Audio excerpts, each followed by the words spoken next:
Қазығұрт ауданының тумасы кәсіпкерлікке мектеп кезінен қызығушылық білдірген, алайда жастарға алдымен білімін жетілдіруін ұсынады. Бүгінде көптеген жағдайы нашар отбасыларға көмек қолын созған азамат Сырым Ертаев кәсіпкерлікті кез келген адам меңгере алады дейді. Бастысы талап болса болғаны.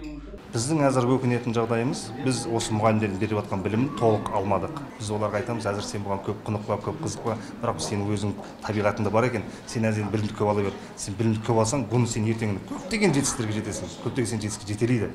Білімді көбірек ал деп, сабағыңа бар деп жіберіп ақыл айтқан жерлеріңіз болған. Бұл шараның мақсаты 100 жаңа есім жобасын кеңінен насихаттау. Аталған жобаға таңдалған азаматтардың 6-ы оңтүстік өңірінен. Мен осы іс-шарада көптеген нәрселерді ойыма түйдім. Мен өзім кішкентай кезімнен де кәсіпкер болуды армандайтынмын. Осы кәсіпкер болу туралы көптеген идеялар, практикалар үйрендім десем болады.